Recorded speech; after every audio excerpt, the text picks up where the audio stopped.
کہ جن کی امامت کا فیصلہ حجر اسود کرے، جن کی امامت کا فیصلہ حجر اسود کرے، حضرت مولا کائنات علی المرتضیٰ شیر خدا کے بیٹے ہیں کہ جن کا نام ہے محمد بن حنفیہ۔ جب کربلا کے میدان سے واپس پہنچے نا تو اس وقت امامت جو تھی وہ حضرت امام زین العابدین کو عطا فرما دی۔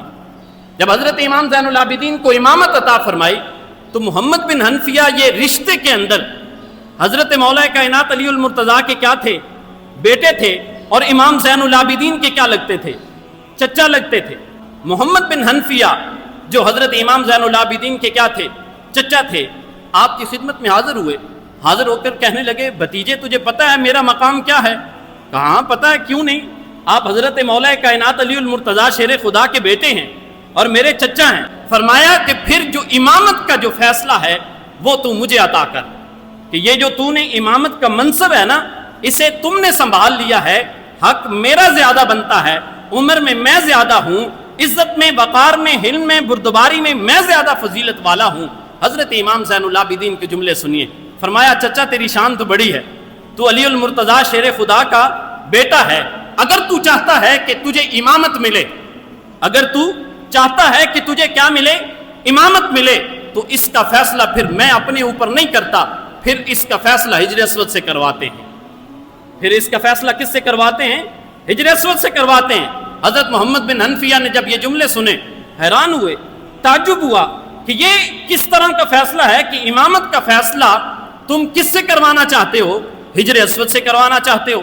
فرمایا ہاں، میں چاہتا ہوں کہ ہمارے درمیان جو فیصلہ ہے وہ حجر اسود کرے۔ محمد بن حنفیہ نے تعجب تو کیا لیکن کہا کہ ٹھیک ہے، میں تیرے اس فیصلے کو ایکسیپٹ کرتا ہوں، قبول کرتا ہوں، ہم حجر اسود سے فیصلہ کروا لیتے ہیں۔ مکہ کی سرزمین پہ پہنچتے ہیں، حدود حرم کے اندر پہنچتے ہیں، حرم شریف کے اندر پہنچ کر خانہ کعبہ کے سامنے کھڑے ہو کر اور حجر اسود کو بالکل سامنے رکھ کر حضرت امام زین العابدین کھڑے ہیں، دوسری طرف محمد بن حنفیہ کھڑے ہیں، اور آپ نے اپنا مقدمہ حجر اسود کو پیش کیا کہ اے حجر اسود بتا کہ کربلا کے میدان میں حضرت امام علی مقام امام حسین کی شہادت کے بعد اگر کسی کو امامت کا فیصلہ کرنا ہے یا امامت کرنی ہے وہ بتا، محمد بن حنفیہ کرے گا یا حسین کا بیٹا علی زین العابدین کرے گا؟ اب جب یہ فیصلہ حضرت امام زین العابدین نے حجر اسود کے سامنے رکھا، اللہ رب العزت نے حجر اسود کو قوت گویائی عطا فرمائی۔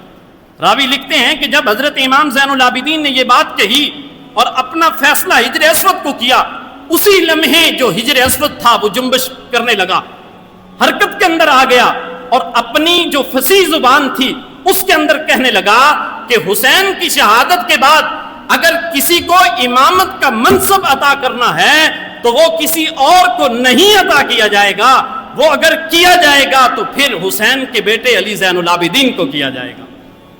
اور جب یہ فیصلہ ہوا، حجر اسود نے یہ فیصلہ کیا، اور اس کو فیصلے کو ماننے کے بعد محمد بن حنفیہ پاس کھڑے تھے، اسی لمحے کہا کہ میں تیرے اس فیصلے کو قبول کرتا ہوں، اور صرف قبول ہی نہیں کرتا، فرمایا زبان سے بھی اقرار کرتا ہوں، دل سے بھی اقرار کرتا ہوں۔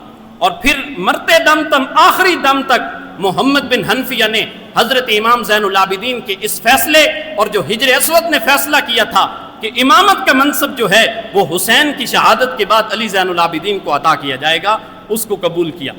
اللہ رب العزت نے ایسے نہیں حضرت امام زین العابدین کو بیماری کے پردے کے اندر کربلا کے میدان میں محفوظ رکھا،